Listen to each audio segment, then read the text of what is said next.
Día 16. Un niño desconcertante. Solemos indicar este episodio como la pérdida y el hallazgo de Jesús en el templo. Lucas capítulo 2, versículo del 41 al 51.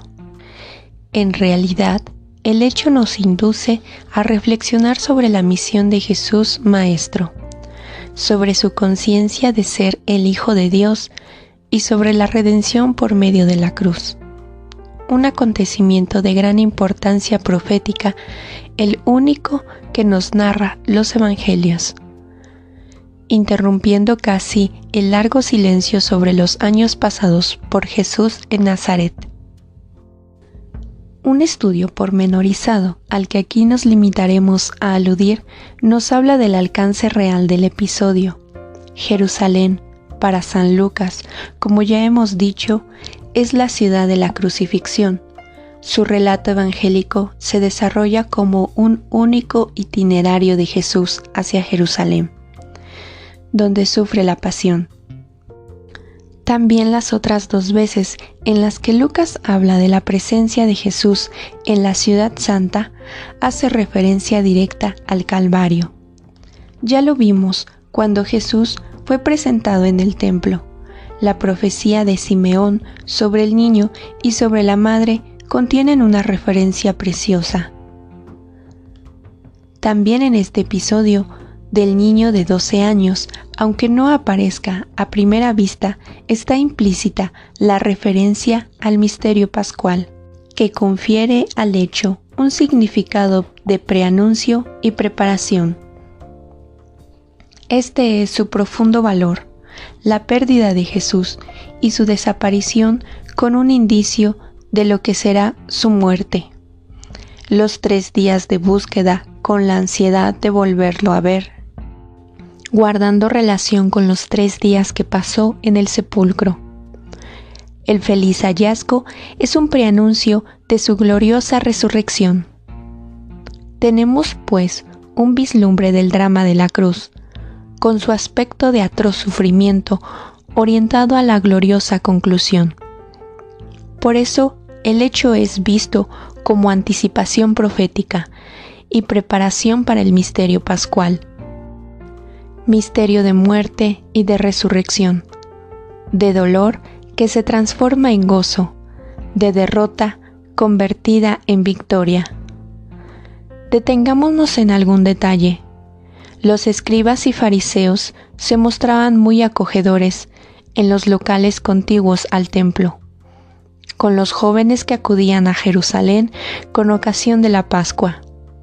Era un momento precioso para tratar con ellos grandes expertos en sagradas escrituras, que dedicaban la vida a su estudio y a la predicación.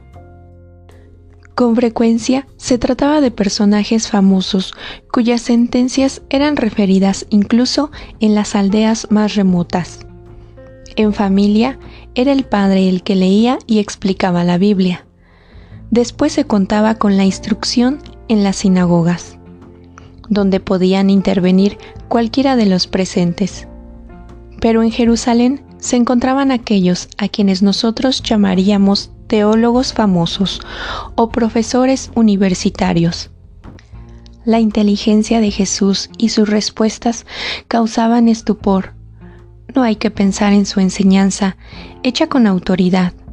Es más probable que los doctores se admiraran al ver que aquel niño, venido de Nazaret, es decir, de un pueblo sin importancia alguna y carente de escuelas rabínicas, tuvieran tanto celo y tanto conocimiento de la palabra de Dios, y supiera responder tan sabiamente a las preguntas que se le hacían. Tampoco cabe pensar que demostrara originalidad, más bien habría despertado admiración por su amor a la palabra de Dios y por su celo al interpretarla de un modo tan conforme al espíritu que a la letra. El hecho de que se quedara en la ciudad sin que sus padres se percataran se explica fácilmente si pensamos en cómo se efectúan los viajes en caravana. Partían en grupo hacia la primera etapa establecida. Los chicos podían ir con quienes quisieran. Solo al llegar al destino se recomponían las familias y cuando llegaban los últimos contingentes se descubría quién faltaba. Así, después del primer día de la partida y el segundo día de regreso con otra caravana, finalmente, al tercer día, los padres encontraron a su hijo donde sin duda habían pensado que estuviera. No hay duda de que la importancia del episodio se incrementa con la pregunta de María, puesta una vez más en el primer plano, y la misteriosa respuesta de Jesús. Hijo, ¿por qué nos has hecho esto?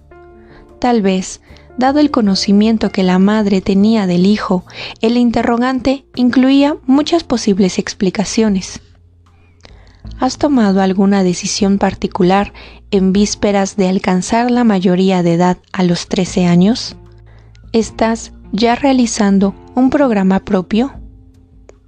¿Nos hemos equivocado quizá en algo? ¿Hay un viraje en tu vida? Explota con amabilidad el dolor que han sufrido aquellos días. Tu padre y yo te buscamos angustiados, destrozados. Lucas usa el mismo término del que se serviría para indicar las penas del infierno. Y para aquellos santos padres fueron exactamente 3 días de infierno. Entonces se oyen las primeras palabras de Jesús que refieren los evangelios. ¿Por qué me buscáis? No es fácil comprender una pregunta que responde a otra pregunta. Tal vez fuera una referencia o cuando los padres le habrían ofrecido al Padre con una oblación a la que María se había asociado plenamente. Aún más misterioso resulta el otro interrogante. ¿No sabías que yo debo ocuparme de las cosas o de la casa de mi Padre? Aquí se aprecian claramente 3 contraposiciones: la casa del Padre y la casa de los progenitores, la obediencia al Padre y la obediencia a los progenitores, la persona del verdadero Padre respecto al Padre davídico, que no es humillado, sino reconducido a su rol.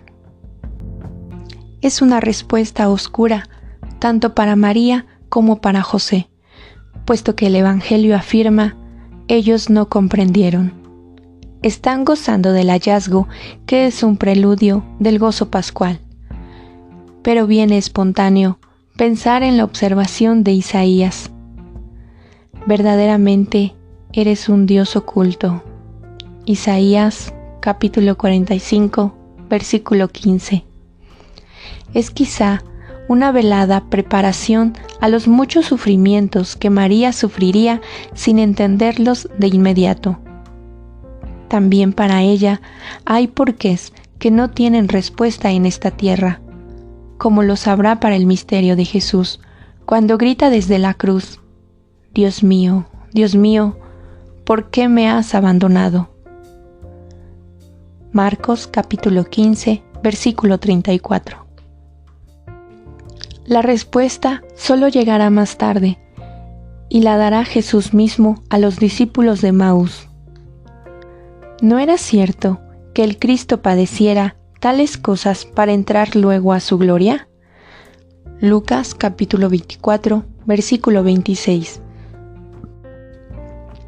La respuesta no viene ni de la cruz ni de la muerte, sino de la resurrección. Como conclusión del episodio, vemos que los santos esposos no preguntan más, se fían de Dios y vuelven a casa, donde Jesús se porta como un hijo obedientísimo. Reflexiones sobre María. El Señor no la libró ni del dolor ni de los tormentos de no entender. Para una madre siempre es penoso no comprender a su propio hijo. María se fió siempre de Dios a ojos cerrados, sin pretender explicación alguna. La ocasión de este dolor fue la visita ritual a Jerusalén. A veces El Señor nos pide los sacrificios más grandes, precisamente en los momentos que menos los esperamos. Sin embargo, esta prueba fue para María justamente un don, una preparación necesaria. Reflexiones sobre nosotros. No nos sorprendamos cuando la vida nos presenta tantos porqués a los que no podemos dar respuesta. El niño que sufre el síndrome de Down, los esposos que desean tener hijos y no lo consiguen, todo el vasto campo del mal y del dolor. Debemos fiarnos de Dios. Las explicaciones llegarán más tarde y solo se comprenderán en la otra vida. Conformarse a la voluntad de Dios es verdadera sabiduría, aunque no comprendamos los motivos que la provocan. Este episodio reitera el primado absoluto de Dios, incluso con relación a las personas más autorizadas y queridas.